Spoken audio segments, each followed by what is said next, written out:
Solving a trigonometric equation.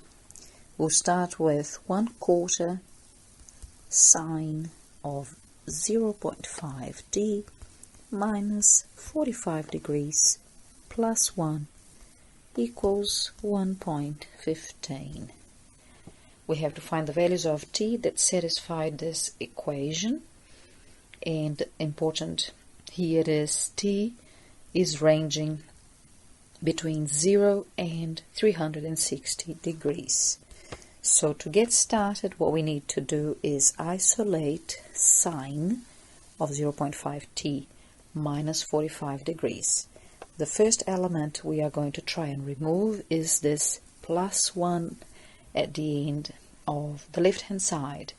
Adding 1, so inverse operation, subtract 1 from the left-hand side and from the right-hand side.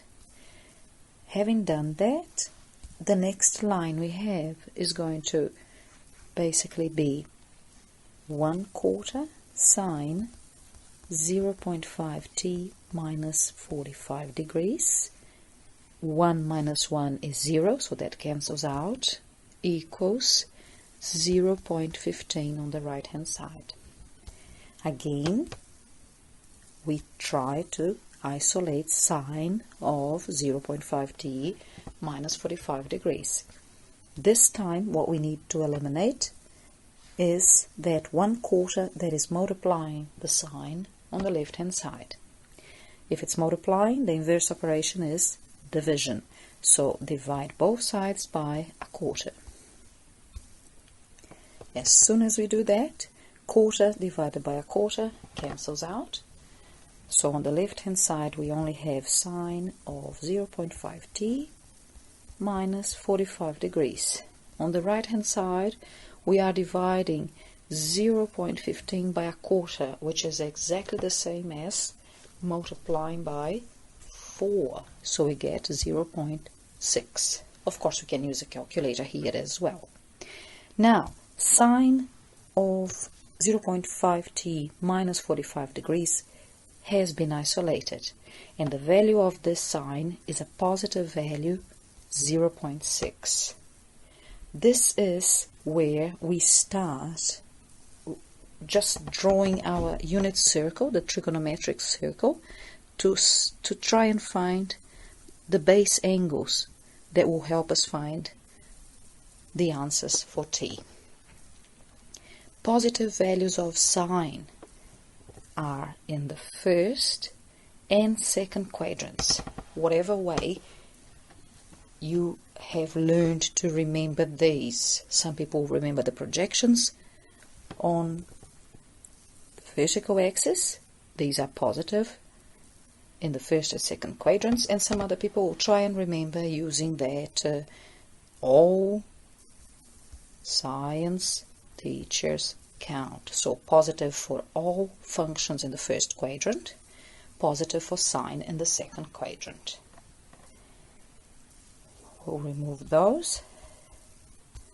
So that means our first base angle in the first quadrant is the one that is going to be given to us by the calculator. How are we going to do that? We're going to say we use the inverse sine function, or sine to the -1 of 0.6. That is going to give us the first angle. The value will be something around 36.869. Let's round that now to 37 degrees, just for having a whole number to work with. 37 degrees is the base angle that came from our calculator, basically. Once we know our first base angle, we will now draw a dotted line that goes from the end of that arc through the center of the circle, hitting the third quadrant. So if there is an angle there, that's where it would end. And then that same length of that red arc, I would have that same length going clockwise here, and I'll draw a dotted line going through the center again. So all these 4 arcs here, that one, these green ones, that one, and that one, they are all 37 degrees. And they will help us try and find the second base angle. So let's remove that. We know that that size of arc is 37 degrees, all those arcs around the horizontal axis. So we'll try to remove all those green lines. Done. And we're going to now try to find the second arc. So the first one is in the first quadrant. It's the 37 degrees. The second one has to be in the second quadrant according to the positive value that we see there. So it starts from 0 and goes up to that point. That's why you drew those dotted green lines. Here it is. The blue arc is our second base angle. How do we know what angle that is? We know that if we went all the way from 0 here, this would be 180 degrees. But we're not going all the way. We want to go a little bit less than that. We want to go back a bit.